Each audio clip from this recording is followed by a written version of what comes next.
বাংলাদেশের ইতিহাসে এবারই প্রথম পোস্টারবিহীন সংসদ নির্বাচন হতে যাচ্ছে, কিন্তু তফসিল ঘোষণার ৩ সপ্তাহ আগে রাজধানীর পথঘাট দেখে তা বোঝার উপায় নেই।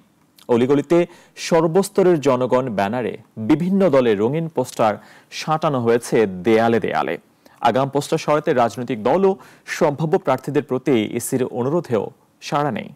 আর হাত পা গুটিয়ে বসে আছে ঢাকার ২ সিটি কর্পোরেশন। ভোটের মৌসুম আসছে, তাই নির্বাচনী পোস্টারে ঢেকে আছে পুরো রাজধানী ঢাকা। অথচ এবারই প্রথমবারের মতো পোস্টারবিহীন নির্বাচন হওয়ার কথা ছিল। এখনও তফসিল ঘোষণা হয়নি। তার আগেই এমন কোনো এলাকা নেই যেখানে রাজনৈতিক দলগুলো সম্ভাব্য প্রার্থীদের পোস্টার নেই। পোস্টার ব্যানার থেকে রক্ষা পায়নি গুরুত্বপূর্ণ স্থাপনাও। মালিবাগ মোড়ে গিয়ে দেখা যায় মোড়ের বিভিন্ন স্থানে প্রার্থীদের বড় বড় ব্যানার। এমনকি মেট্রো রেল বা ফ্লাইওভারের প্লারেও ব্যানার পোস্টার লাগানো। মানুষ বলছে এতে নষ্ট হচ্ছে শহরের সৌন্দর্য। এবং ঢাকার যে দৃশ্যটা, আমাদের একটা সুন্দর ঢাকা, সেই দৃশ্য কিন্তু পুরো পরিবর্তন হয়ে যাচ্ছে এবং পুরো ঢাকাকে অনেকটা বলা চলে যে বস্তির মতো মনে হতে পারে। যে আপনি বের হইলেন, দেখবেন এখানে পোস্টার, ওইখানে পোস্টার। এর ফলে হচ্ছে কি যে ঢাকার যে সৌন্দর্যটা মেইন, সেই সৌন্দর্যটা নষ্ট হচ্ছে এবং মসজিদের শহর খ্যাত যে ঢাকা, সেই ঢাকা বলা চলে এক প্রকার পোস্টারের শহরে পরিণত হয়েছে। এ ধরনের আগাম পোস্টার সরাতে রাজনৈতিক দল ও সম্ভাব্য প্রার্থীদের অনুরোধ করে যাচ্ছে নির্বাচন কমিশন, কিন্তু তাদের আহ্বানে কান দিচ্ছেন না প্রার্থীরা। তবে দলগুলো বলছেন সুনির্দিষ্ট কোনো নির্দেশনা পাননি তারা। নির্বাচন কমিশন যেটা বলেছে এটা তো অ্যাপ্লিকেবল হবে শিডিউল ঘোষণার পরে।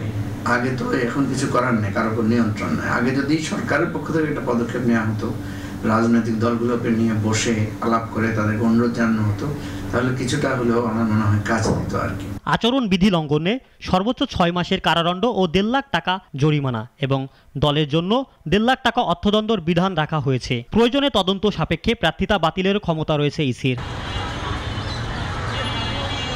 এদিকে রাজধানীর ঢাকায় অবৈধভাবে লাগানো ব্যানার, ফেস্টুন ও পোস্টারের ৭ দিনের মধ্যে অপসারণের নির্দেশ দিয়েছে ঢাকা উত্তর সিটি কর্পোরেশন। গত মঙ্গলবার এক গণবিজ্ঞপ্তির মাধ্যমে এ নির্দেশনা দেয়া হয়। বিশেষজ্ঞরা বলছেন উদ্যোগ নিতে হবে তাদেরই।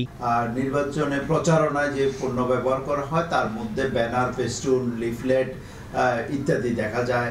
এই পোস্টার সহ এই যে পণ্যগুলো ব্যবহার করা নির্বাচনী প্রচারণা পণ্য, এগুলোর পরিবেশ দূষণের নানা রূপ, অ্যাঙ্গেল বা ডাইমেনশন রয়েছে। ইসির রাজনৈতিক দল ও প্রার্থীর আচরণ বিধিমালা অনুযায়ী নির্বাচনী প্রচারণায় পোস্টার, ড্রোন ও এআই ব্যবহারের কঠোর নিষেধাজ্ঞা আছে। এছাড়া একজন প্রার্থী তার প্রচারণায় ২০টির বেশি বিলবোর্ড ব্যবহার করতে পারবে না, যার দৈর্ঘ্য সর্বোচ্চ ১৬ ফিট আর প্রস্থ ৯ ফিট। ইমরান শেখ, নাগরিক।